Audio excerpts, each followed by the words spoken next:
주님 공생애 중 초창기에 벳세다라고 하는 마을로 가신 적이 있습니다. 그 벳세다는 베드로와 형제 안드레의 고향이기도 합니다. 아니나 다를까 그 고향에 주님이 가셔서 들리신 곳이 베드로 집이었습니다. 가서 보니 베드로 장모가 열병으로 고생하고 있는 것을 보시게 됩니다. 그 열병을 고쳐주시자 그 여인은 건강해져서 예수님께 수종을 들었다 그랬습니다. 그 후에 소문이 동네에 쫙 퍼지게 됐습니다. 사람들이 몰려오기 시작했습니다. 그냥 건강한 사람도 이제 찾아와서 그분이 도대체 누구야? 우리가 기다리는 메시아인가? 이러면서 찾아오기도 하고, 병든 자는 두말할 것 없이 찾아왔고요. 귀신 들린 자들도 찾아와서 그 가족이 함께 데리고 와서 고침을 받게 됩니다. 몇 시에 도착을 하셨는지 정확하게 시간은 알 수 없지만 저녁에까지 계속해서 그 일을 하셨다고 했으니까 동네 사람들을 다 상대로 해서 복음을 전하셨다고 볼 수가 있죠. 그리고 밤을 보내시고 그 다음날 새벽 미명에 예수님이 한적한 곳으로 자리를 옮겨서 기도하셨다 했습니다. 근데 그때 밑에서 잠자고 있던 제자들이 예수님께 급히 찾아옵니다. 찾아와서 동네 사람들이 예수님을 찾습니다. 내려가시지요. 동네 사람들이 어제처럼 몰려왔습니다. 그때 주님께서 좀 특별한 말씀을 하십니다. 다른 가까운 마을들로 가자. 이를 위하여 내가 왔다 하시면서 전도에 대한 말씀을 하세요. 그리고 정말로 떠나십니다. 어떻게 보면 좀 매정하게 보여지는 부분이기도 하죠. 그리고 온 갈릴리에 다니시면서 여러 회당에서 말씀을 가르치시고 또 사람들을 섬기는 일을 하셨다고 되어 있습니다. 오늘 본문 내용입니다. 오늘 이 본문을 소개한 이유는 두 가지입니다. 하나는 사순절 기간이어서 예수님의 삶을 한 번 더 보고 싶어서 본문을 소개하게 된 것이고요. 또 하나는 이를 위하여 내가 왔다 하시면서 전도를 말씀하셨어요. 그리고 그 동네 사람들을 뒤로 하시고 다른 마을들로 가셔서 복음을 전하셨다는 것에 초점을 좀 맞춰보면 목적을 향하여 열심히 일하신 주님을 발견할 수가 있어서 우리도 목적 있는 삶을 살아야 할 사람들이기에 본문을 오늘 소개하게 된 것입니다. 이 내용을 여러분 경청하셔서 여러분의 삶에 적용을 하시고 복되시기를 먼저 주의 이름으로 축원합니다. 자, 그러면 예수님의 삶을 보면서 교훈을 얻도록 시작하겠습니다. 첫 번째입니다. 주님은 이 땅에 왜 오셨다고 했는가? 1장 38절에 우리가 다른 가까운 마을들로 가자. 거기서도 전도하리니 내가 이를 위하여 왔노라고 하세요. 하나님 나라를 알려주려고 내가 왔다. 이 일을 하러 가야 된다. 이 동네는 이미 나를 소개했다. 어제 내내 소개하셨어요. 그리고 이제 시간을 또 아끼는 차원에서 다른 마을들로 가서 당신을 소개하시려고 하신 겁니다. 시간을 낭비하지 않으신 주님의 모습도 엿볼 수가 있죠. 이 본문 내용을 누가라는 제자는 어떻게 묘사했느냐? 같은 사건을 이렇게 소개합니다. 예수께서 이르시되 내가 다른 동네들에서도 하나님의 나라 복음을 전하여야 하리니 나는 이 일을 위해 보내심을 받았노라. 보충되죠. 예수님이 오신 목적이 전도인데 누가복음 4장에 의하면 하나님이 보내셔서 이 목적 수행차 왔다는 겁니다. 또 폭이 넓어지죠. 하나님이 전도하라고 보내셨다는 메시지가 되겠죠. 자, 지금 주님의 삶은 그러면 하나의 공식을 만들 수 있는 삶인데 목적을 위하여 나는 왔다라는 게 바로 예수님의 삶에서 얻을 수 있는 원리고 공식입니다. 결국 예수님의 삶은 우리의 삶을 이제 어떻게 살아야 될 것인가를 모델로 보여주신 사례인데 예수님은 어떻게 사셨느냐? 가장 중요한 것이 하나님이 보내신 목적을 앞에 두시고 그 목적을 달성하시려고 사신 분, 이렇게 정리를 할 수가 있겠죠. 그러면 예수님만 그렇게 사셨느냐? 그러지 않습니다. 성경에 보면 다양하게 그 내용들을 소개하고 있는데 소개해 드리겠습니다. 학개서 1장 8절에 보니까 너희는 산에 올라가서 나무를 가져다가 성전을 건축하라, 이런 말씀이 있어요. 이건 당시에 특정한 사람에게만 하신 말씀은 아닙니다. 당시 바벨론에서 귀국한 이스라엘 모든 사람들에게, 소위 이스라엘의 공동체에게 하나님이 주신 목표고 목적이었습니다. 그렇게도 하나님은 목적을 제시하시기도 하신다는 겁니다. 다른 사례도 있습니다. 요나서 1장 2절에 보니까 요나야 너는 일어나 저 큰 성읍 니느웨로 가서 그것을 향하여 외치라고 하셨는데 여기에서는 이스라엘 사람들에게 하신 말씀은 아니에요.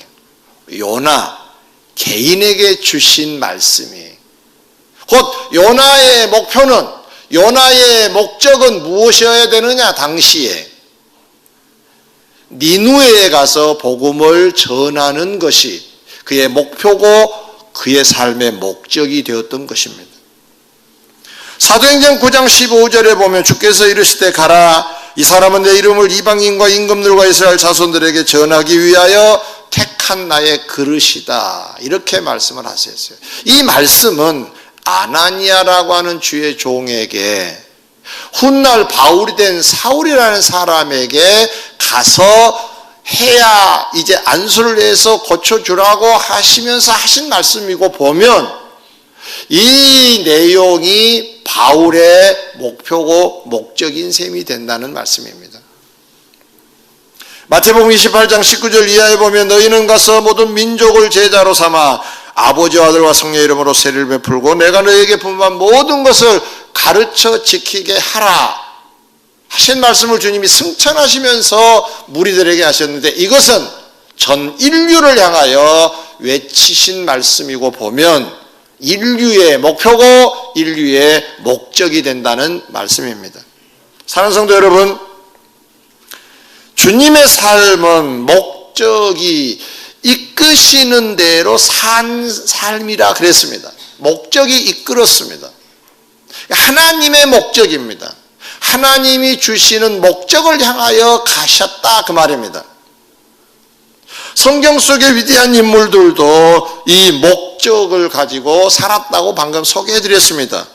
전 인류에게도 이 원리로 말씀하셨다고 말씀을 드렸습니다. 그렇다면 이제 이 삶의 원리와 공식은 우리 것이 되어야 된다는 말씀입니다. 목적이 이끄는 삶을 우리도 살아야 한다는 것입니다. 아무리 분주하고 아무리 복잡한 세상에 살아도 이 근거에 의하여의 삶이 남는 것이고, 이것은 하나님께 이것만 평가받을 내용이 되는 겁니다. 목적. 이 땅에 여러분을 왜 보내셨을까요? 여러분에게 무엇을 하라고 목표를 제시해 주셨을까요? 이것을 놓치면 일생 다 놓치는 것이 되어버립니다. 그러므로 우리는 근본적으로 내가 일생 동안 이루어야 될 목표는 무엇인가, 내가 왜 사는가가 첫 번째로 여러분들이 그림이 나와야 합니다. 일생을 두고 이루어야 될 목표가 무엇입니까? 그리고 늘 수시로 주시는 말씀이 그때그때의 또 삶의 목적이고 목표가 되는 건데, 그 또한 여러분이 목적을 삼아서 사셔야 잘 사시는 삶이 된다는 것입니다. 목적이 이끄는 삶. 한번 외워보실래요? 졸음도 오니까. 시작. 목적이 이끄는 삶. 크게 하시면 졸음이 갈 거예요. 시작. 목적이 이끄는 삶. 네. 왜 사세요? 왜 사시냐? 이 다음에 주님을 만나면 그것만 가지고 갑니다.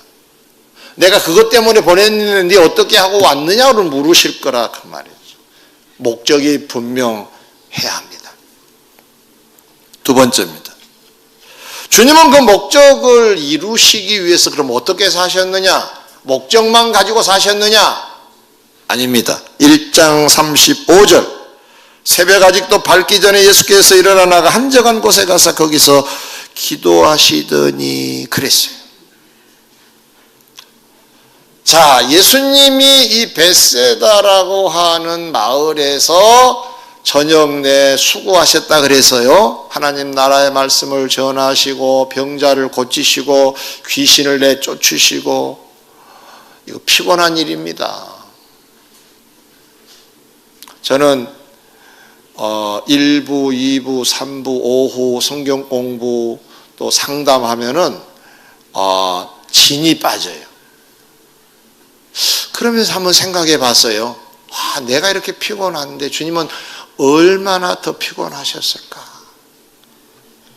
예, 피곤하시죠. 그런데 새벽에 다시 한적한 곳에 가셔서 기도하셨다 그랬습니다. 기도는 여가선용 시간이 아닙니다. 기도도 상고의 고통이 있습니다. 간절히 기도하면. 예수님의 기도의 특징이 늘 간절한 기도시고 보면 그 자체도 피곤하셨을 겁니다.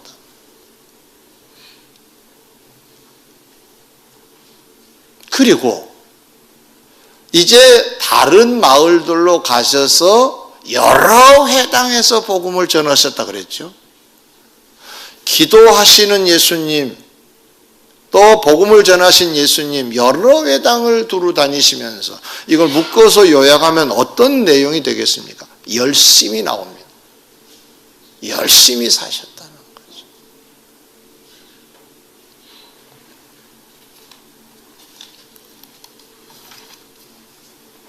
마가복음 6장 30절 이하에 보면 예수님의 제자들이 복음을 전하고 돌아와서 예수님께 낱낱이 보고한 그런 내용이 기록이 되어 있어요. 예수님께서 이렇게 제자들을 바라보시고, 아우 너무 피곤하겠다.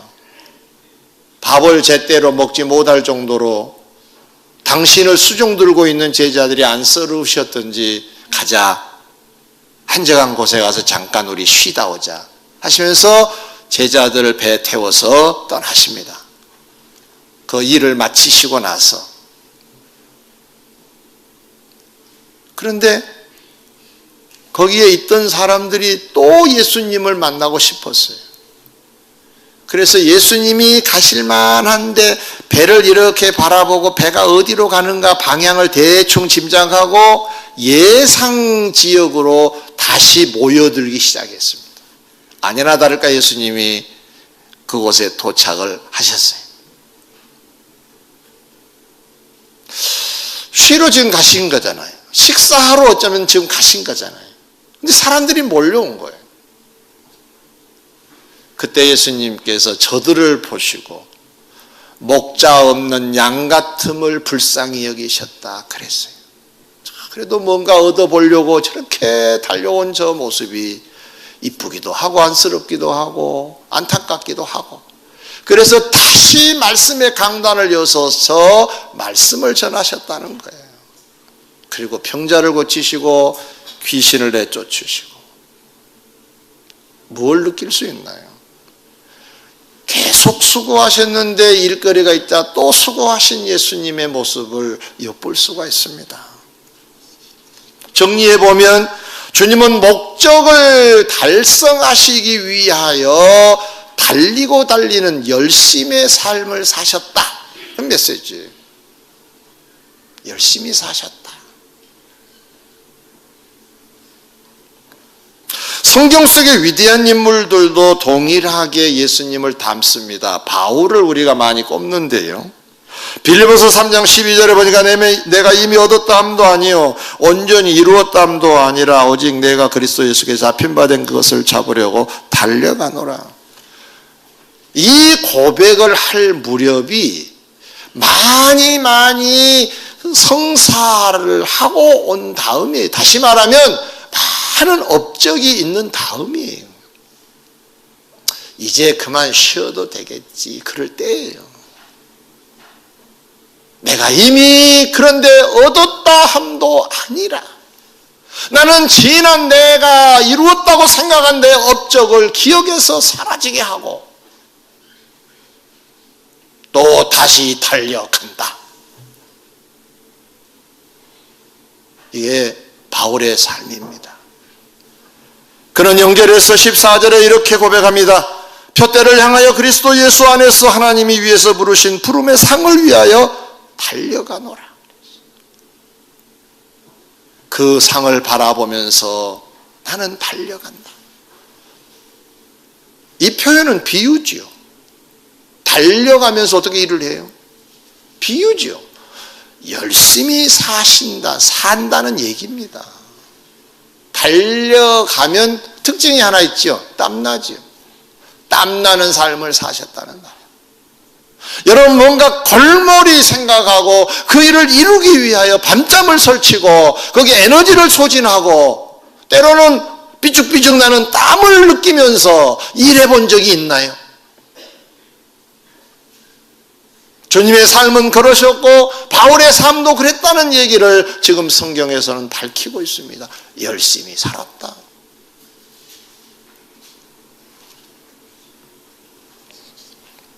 잠언 저자는 성도들에게 이렇게 외칩니다. 잠언 24장 33절 이하에 너희가 좀 더 자자 좀 더 졸자 손을 모으고 좀 더 누워있자 하니 내 빈궁이 강도같이 오며 내 곰핍이 군사같이 이루리라. 이 게으른 놈들아 그 말. 게으르고 나태하면 가난이 강도처럼 온다. 어느 날 순간 손들어 하는 것처럼 강도처럼 가난이 네 앞에 있을 것이다. 게으르고 나태하면. 여기서 우리가 놓치지 말아야 될 게 있어요. 세상적으로만 열심히 살라는 얘기 아니에요. 성경은 세상을 잘 사는 법을 가르친 성경책이 아니에요. 신앙 얘기입니다. 그러면서 한 수 배운 거죠. 세상 일도. 근데 우리는 세상 일로만 빠져요. 이게 영적인 얘기입니다. 교회 다닌 지 오래됐는데 늘 도움이나 받는 사람은 가난한 자라는 뜻입니다. 누구 하나 케어할 줄 모르고. 제가 오늘 2부 예배를 이렇게 드리는 중에 찬양하는 시간에 제가 뒤에 앉아서 같이 찬양을 했어요. 근데 학생들이 좀 시차를 두고 오더라고요.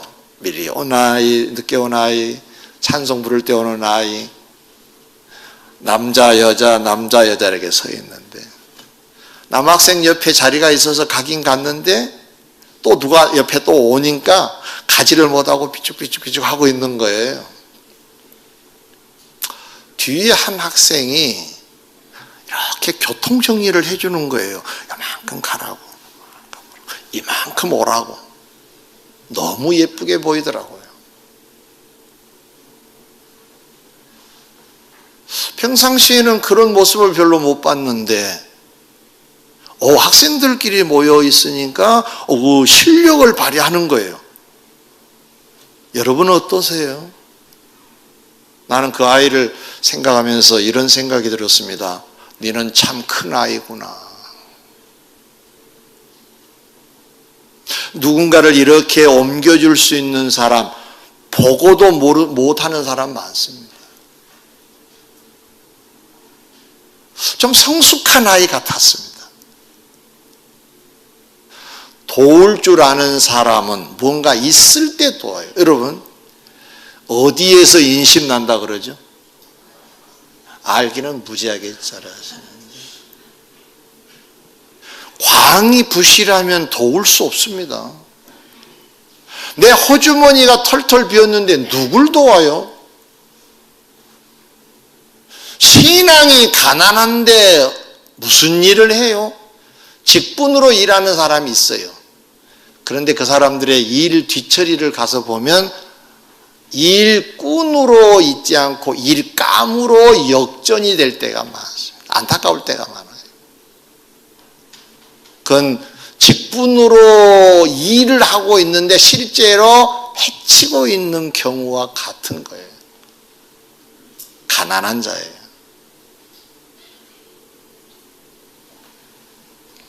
사랑하는 성도 여러분, 목적이 있나요? 열심을 내고 계신가요? 주님은요, 열심히 있는 자를 좋아하신 것을 당신의 비유를 통해서도 보여주고 계세요. 누가복음 19장에 보면 어떤 귀인이 왕위를 받아오려고 먼 나라로 갈새 그 집 종 열을 불러 은하 10문화를 주면서 내가 돌아올 때까지 장사하라고 분명하게 목적을 제시합니다. 장사해라. 장사의 목적이 뭡니까? 이롭게 하라는 얘기잖아요. 은화를 나눠주면서 왕위를 받아가지고 이제 그 귀인이 귀국을 합니다. 그 종들을 다 불러서 묻습니다. 어떻게 했느냐? 한 사람이 와서 이렇게 보고합니다. 주인님, 하나를 주시지 않았습니까? 이걸 가지고 장사를 해서 10개를 남겼습니다. 잘하였다. 그 후에 주인이 왕이 됐으니까 왕이 이제 인사권을 가지고 행사를 합니다. 너는 10고을을 다스리는 권세자가 되라. 우리식으로 말하면 서울시장 해라, 구청장 해라, 그런 뜻이에요.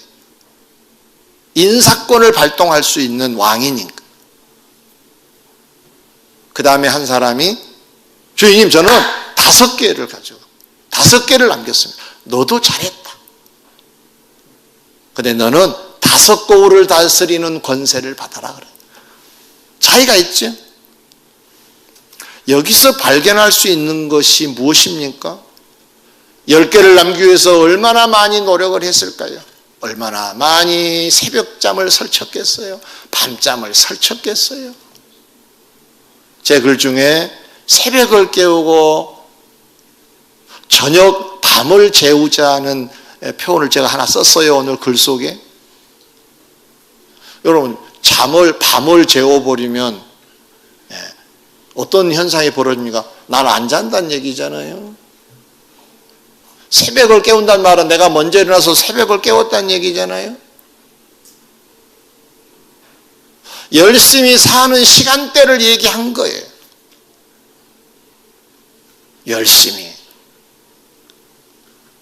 주님은 어떤 자를 좋아하시는가? 이 비유를 통해서 우리에게 이렇게 말씀하십니다. 하나 가지고 10개를 남긴 사람, 그 수고를 네 알겠느냐? 그의 열심을 네가 알겠느냐? 나는 그를 대접한다. 그게 10고을 권세예요. 열심 있는 자에게 대접하고 인정하고 칭찬하신다는 의미가 이 속에 고스란히 담겨져 있습니다.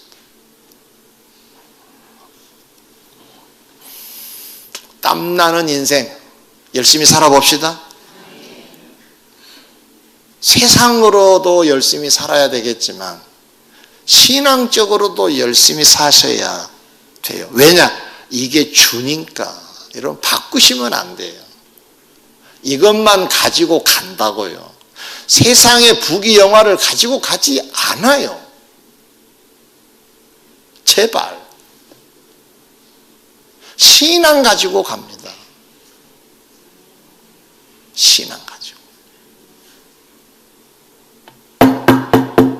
신앙 가지고 가요.